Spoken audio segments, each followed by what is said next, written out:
Good morning. Say this again. Welcome to the Church of Spiritual Life, and understand that in this process, part of our experience, hopefully, is that the importance of being you. You know, one of the things I get asked all the time is, what is my purpose in life? Everybody thinks there's this magical purpose that if we find it, we got a checklist now, and God's going to let us go home because we've done our work. But the thing about that that's interesting is that for you to believe that there is one purpose for you, and only one purpose for you, that ultimately the universe only needs you to be this big,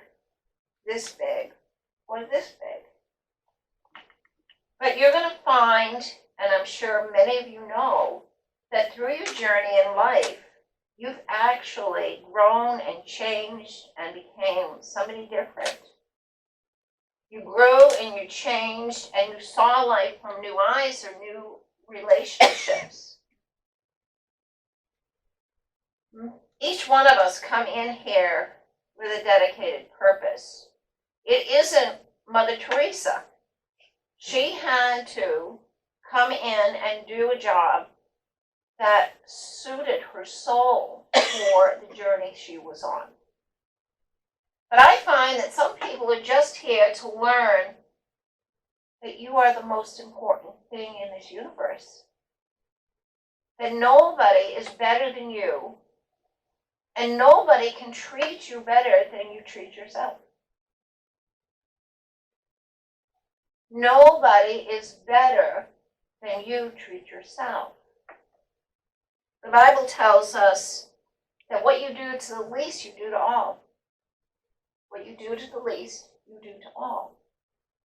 So that ultimately, I hope as spiritualists, we come back to the idea that we were born into this world. Dust you came, dust you will return. The body that you're sitting in is not going to go with you. It's not going to go somewhere else. Dust you came, dust you will return. Which means your physical world is just that. So what's left after we get past our physical world? Doesn't it put you in a place where you're a soul? Doesn't it put you in a place where you're a non-physical being? And how many of you go back to that and realized that you are a divine child? That you are divinity itself in physical form. Divinity itself in physical form. You know, there was a time when life was really hard. And I have the fortunate ability that I have been working with spirits since I can remember as a child. And I've said this before, is that I'm not talking about people who lived here and left, but I'm talking about spirits that are on the other side. First time I physically met my angel, she physically spun around and knocked me off my couch. I felt the bone in her wing the exact second I felt those feathers go by me. And what she told me is that I was in danger of becoming hard because of all the things I've been through in this life. That when I was as strong as the bone in her wings, I could be as soft as her feathers. Because strength was an inside out, not an outside in. But we come into this world, and the truth is that the first 6 to 8 years, all you're doing is downloading the rules. You're downloading the unconscious rules that your family carries and the people around you. Then you incorporate into what is called moral reasoning. Moral reasoning does not take place until you're between 6 and 8. The irony is that at that point, what children do is they feed back to this world everything they learned the first group of time. The most creative souls are usually called liars before they even have the ability to be one. And by the time moral reasoning takes place, we've taken on the idea that we're bad people. And people will demonstrate you every single day how they feel about themselves, not you. They will demonstrate every single day. It's how you listen, whether you make it about you or you recognize they're telling you how they feel about themselves. There's an old saying, a well-oiled wheel doesn't squeak. If I believe something, I don't have to prove it to you. I just have to trust myself that that's my truth. Every single one of us have learned a pathway different from the person beside you. And the irony is, the problem you see is most people think we all think alike and that we all see things the same way. The truth is, we don't. We don't. There are people who see color in shapes and forms. There are people who hear but can see music. There are people who, when you talk to them, everything becomes a numeric equation.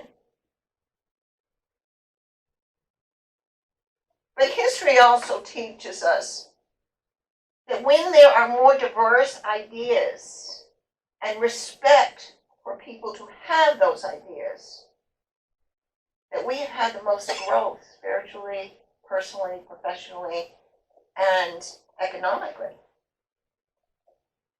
We buy into a system that says they have control of me.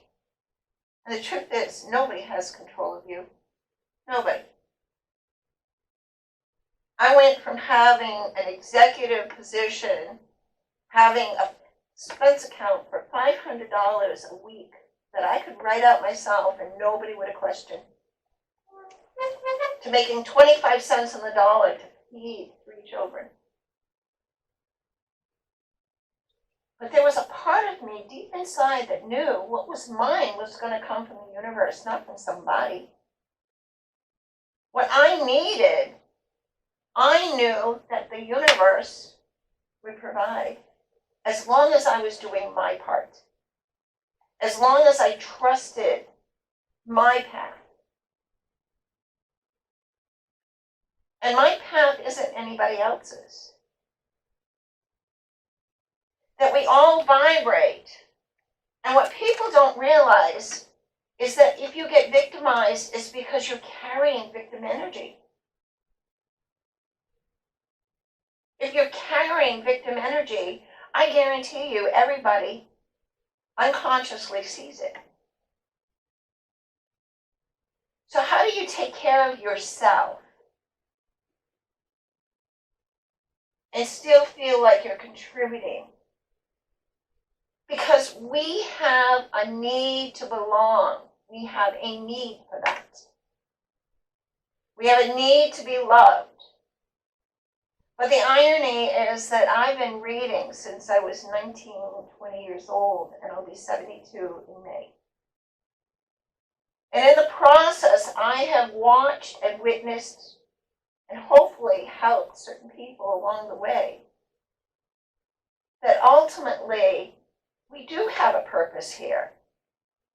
We have a purpose to learn how to be creators in the likeness of God. We came here to learn to be creators.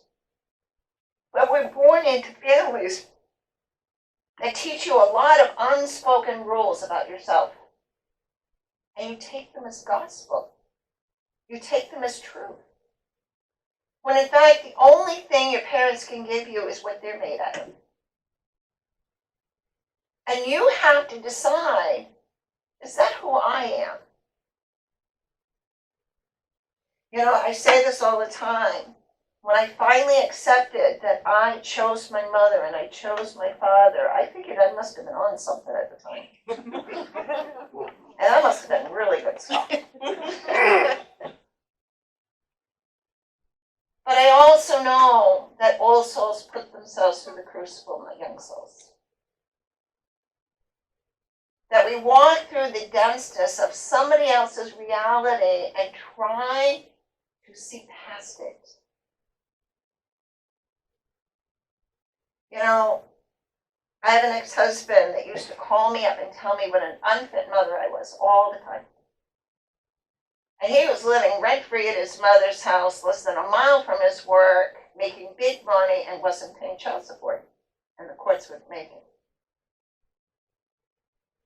So that there's two sides to this.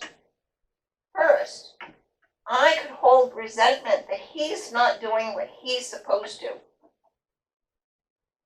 And he would call me up and he'd scream at me what an unfit mother I was all the time. And I would justify myself all the time. And then one day I heard this voice that said, April, he's talking about himself. He's telling you how he feels about himself. And so I stepped back out of all of that and started listening to the words he chose. And what I realized, he was trying to make me own his guilt. He was trying to make me own what he felt about himself because he didn't want to face it.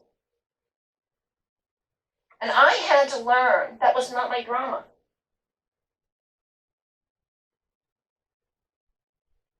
Now, I grew up in dysfunction junction. I always say my father was the mayor, my mother was the treasurer, my mother wanted his job.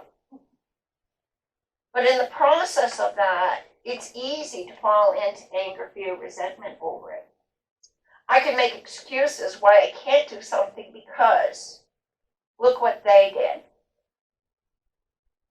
But when you leave this earth, and this is what my angels taught me, when you leave this earth, they're not going to ask you who your mother was. They're not going to ask you who your father was. They're not going to ask you who your lover was or even who your children were. Because God doesn't have grandchildren. God does not have grandchildren.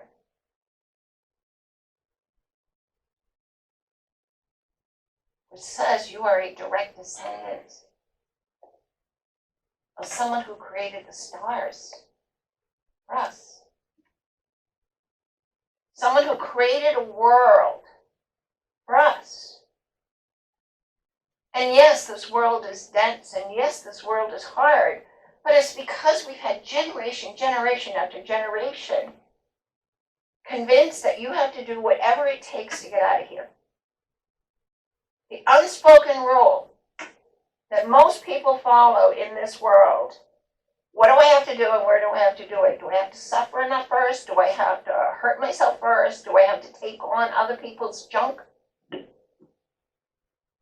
other words, no. No, you don't.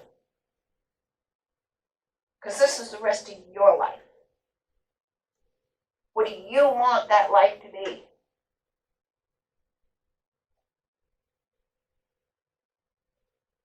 I can promise you, I went through 10 years of being dragged in and out of court over my daughter, and yet in the process of that, I was told, like Andrew Jackson Davis, always keep yourself centered.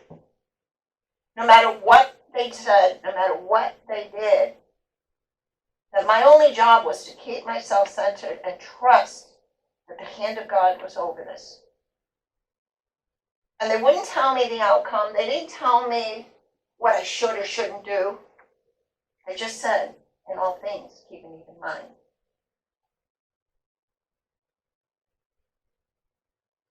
It's so easy to get angry at somebody else for what they did. But no, that means I took it on and gave them permission to be what they were in my life. And most people don't realize silence is not golden. But you don't have to scream and yell. That's not fair. Yeah, a lot of things aren't fair. But what is your purpose? Why would you face these kind of things? Just stop imagining that you're responsible for it. Just stop imagining that there's anything you can do to make somebody else different. What you do have the power to do is decide what your life will be. You do have the power to decide what you're going to take on as far as other people. If they call me a chair, I didn't make me a chair. But if there's some part of me that doubts that maybe I am a chair, we take it on. Hardest thing is loving unconditionally. Hardest. But the greatest gift you'll ever receive when you learn that lesson. But again, it gets back to what is the whole purpose. Is that when you leave this world and you drop this physical body and all the things that you've been through in life, you're back to being the soul you are.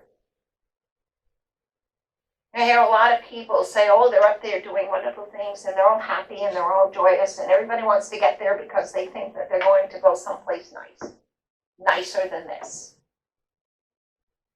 But the irony is, in the spirit world, they don't have cause and effect.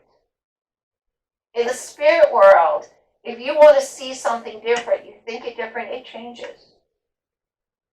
But it's true here too. When you see something different, when you think it different, it changes. But just because you left doesn't mean you didn't take you with you. And there are people that will still justify, my stepmother to this day will still justify what she did. Even though I know and she knows I know she knew better. But it's not my drama. Because when I leave this earth, I'm the only one that's going to answer for who I am. What I took on and what I did with it. Protecting your heart at all costs doesn't mean putting your heart on the sleeve for anybody to not get off. I always say your heart was born behind ribs because it needs protection. Do you know that if you breathe properly, when you inhale, your lungs wrap around your heart and protect it from being wounded by the ribs banging into it? It's kind of an interesting side fact, but even our own breathing has to do with how we take care of ourselves. How many times have you inhaled and then exhale?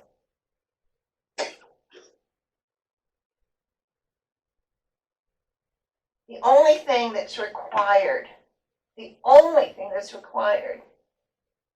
is that you love and respect yourself in the process. You love and respect yourself in the process. Am I being true to my own soul? Because you can lie, they can lie to anybody about who you are. But the truth is always right inside of you when you reach in to get it. When you learn to love yourself enough to know, I've said this before, in Deuteronomy, it says, what father would give you a stone when you ask for bread? How much more will your Father in heaven give you? This is not a test to see how much you can endure, but a test to see how much you can love yourself through it. Think about it just a minute. We come in here with 2 guides and an angel assigned. And the angels complain to me that when people get to learn that their angel's there, they start asking to pick out their toilet paper. Did I do this right? Should I do it this way? They're here to support you in your journey, not the other way. They're here to help you.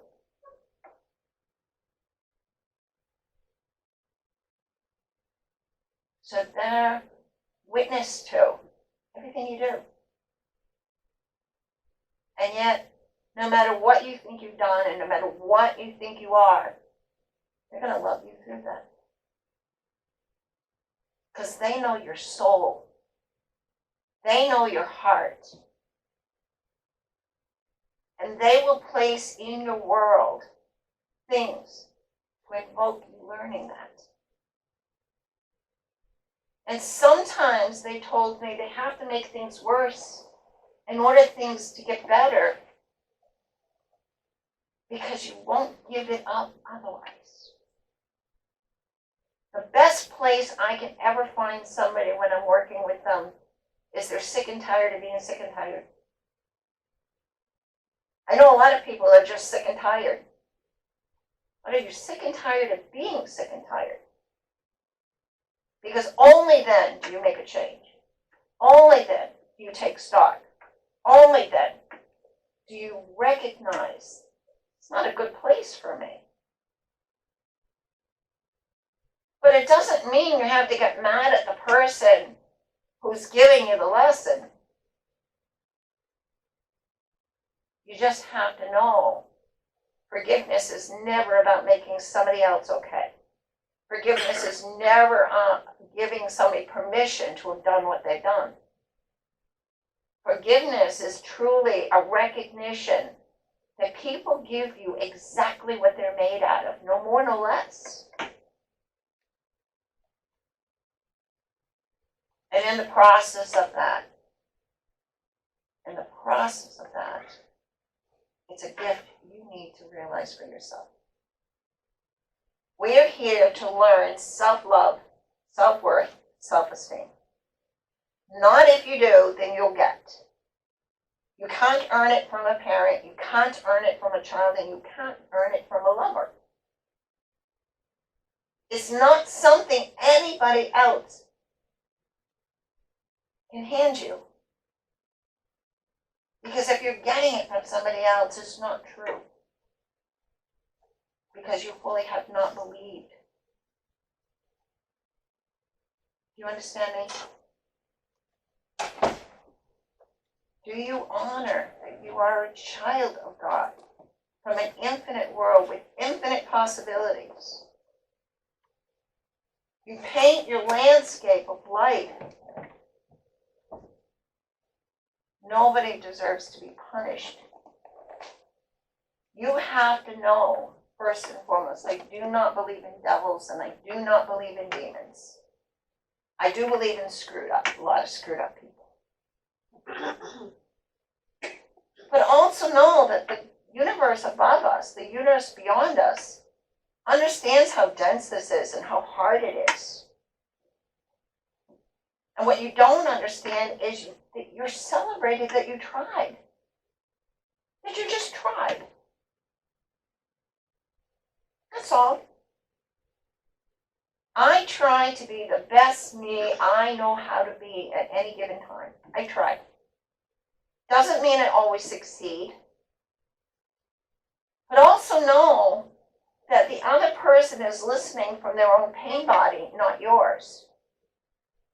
And so what you hear is often based on your own pain body, and what they hear from you is often their pain body. Separating that out and becoming awake and aware. It's not that you did something. How are you supposed to do something different if you didn't know better? How are you supposed to know? Cut yourself some slack. You got eternity to figure it all out. Eternity.